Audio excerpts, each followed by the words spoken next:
ئاگر لە ڕۆژاوا و دوو کەڵ لە باشوور شەڕ لە حەسەکە و مەترسی لەسەر عێراق و هەرێمی کوردستان ماوەی چەند ڕۆژێکە بابەتێکی گەرم لە نێو میدیا هەرێمی و جیهانیەکان باز دەکرێت و بۆتە ڕۆژەوی سەرەکی ئەوی ژێرشی چەکدارانی داعشە بۆ سەر گرتوخانەی غوێران لە حەسەکەی ڕۆژاوای کوردستان کە بە پێی وتەی بەرپرسانی گرتوخانەکە زیاتر لە 5,000 چەکداری داعش لەوێ زیندانی کراون و دەست بەسەرن. چەکدارانی داعش بە شێوەیەکی ڕێکخراو لە نزیک گرتوخانەکە دەستیان کردووە بە هێرش و پەلاماری چەکداری و لە هەمان کاتیشدا لە نێو زیندانەکەدا زیندانیە داعشەکان دەستیان داوەتە ئاژاوە جێڕی و نانەوەی پشێوی و هەوڵی دەربازبوون لە زیندانەکەدان. سەرچاوەکانی هەواڵ بازدەوە دەکەن کە پەلامارەکانی داعش پشتبەستە بە پشتیوانەکانی سوپای تورکیا و بەشێکی چەک و تەقەمانیەکانیان لە سوپای تورکیا وەرگرتووە و ڕاستەوخۆ تورکیا سەرپەرشتی هێرشەکان دەکات و ئامانجێتی ئەو 5,000 داعشەی کە زیندانی کراون لە حەسەکە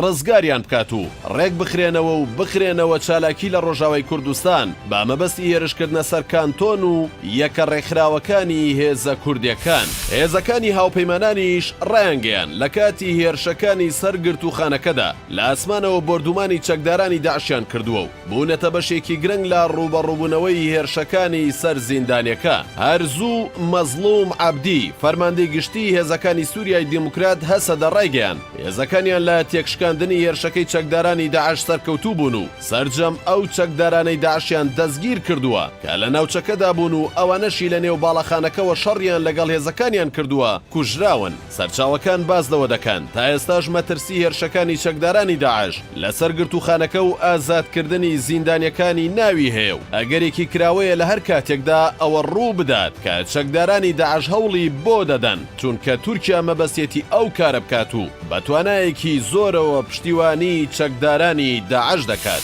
دەستگای هەواڵگری عێراق لە دوای کوژرانی 11 سەربازی عێراق لە هێرشێکی چەکدارانی داعش لە سەربازگەیەکی پارێزگای دیالە هۆشداری توندیدا لە مەترسیەکانی سەرهەڵدانەوەی داعش و بوونی پەیوەندی لە نێوان هێرشەکەی سەربازگەکەی دیالە و هێرشەکانی سەرگرتوخانەی غوێران لە حەسەکەی ڕۆژاوای کوردستان. لەلایەکی ترەوە بەشێک لە چاودێران و شارەزانی کاروباری ناوچەکە پێیان وایە مەترسیەکی نوێ ڕوو لە ناوچەکە دەکات لە ئەگەری سەرکەوتن یان شکستی داعشدا بۆ سەرگرتوخانەکەی حەسەکە چونکە هەمیشە داعش کە هێرشی کردوتە سەرگرتوخانە و هەوڵی ڕزگارکردنی زیندانیەکانی داوە دوای ئەوە ژمارەیەک چالاکی گەورەتری دەست پێ کردووە. بە نمونە دەستپێکی سەرهەڵدانی داعش لە عێراق دەگەڕێتەوە بۆ هێرشی ژمارەیەک چەکدار بۆ سەر گرتوخانەی ئەبوغرێب کە لە ئەنجامدا 500 بەندکراو هەڵاتن زیاتر لە 150 دیکەش کوژران. دوای ئەم هێرشە بۆ سەر گرتوخانەی ئەبوغرێب هێرش بۆ سەر چەند گرتوخانەیەکی تریژ ئەنجام دران لەلایەن چەکدارانی داعشەوە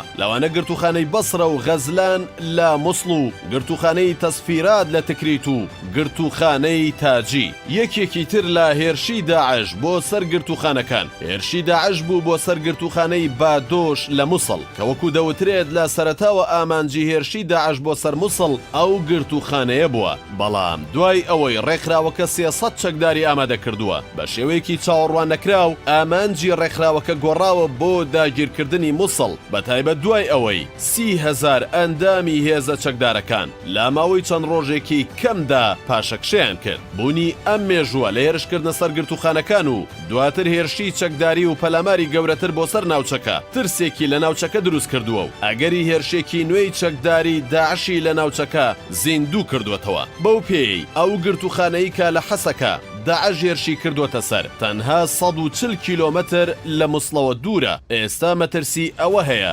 جارێکی تر ئەو چەکدارانە ڕوو بکەنەوە عێراق و هەرێمی کوردستان و خاکی هەرێم و عێراق بکەنەوە چەقی چالاکیەکانیان. بەشێک لەو چاودێرانەی بەوردی چاودێری دۆخی ڕۆژاوا دەکەن. مەترسیەکە بۆ سەر کوردستان بە گەورەتر دەبین و پێیان وایە ڕۆژاوای کوردستان و دواتریش باشووری کوردستان لەژێر هەڕەشەیەکی نوێی چەکدارانی داعشدان بەتایبەت کە لە سنووری قەزای شەنگال و کەمپی هۆڵ کە خێزانی چەکدارانی داعشی تێدا کۆکراوەتەوە و پێدەچێت لە هەر کاتێکدا کە داعش مەبەستی بێت ئەوانیش ببنە بەشێک لە هێرش و پەلامارەکانی داعش بەتایبەت لە کاتێکدا کە بەشێک لە دانیشتوانی کەمپەکە نایشارنەوە کە ئەوان هەڵگری بیری داعشن و چەند جارێک لەسەر بەرزایەکانی کەمپەکە ئاڵای داعشیان هەڵکردووە و کێشە و پشێویان ناوەتەوە. ئێستا هەرێمی کوردستان بەتایبەتی و عێراق بەگشتی لە بەردەم هەڕەشەیەکی نوێدان و گۆڕانکاریەکی نوێ ڕووی لە ناوچەکەیە کە دەبێت بەرپرسانی سیاسی و سەربازی و حکوومەتی هەرێمی کوردستان و عێراقیش ئامادەیی تەواو و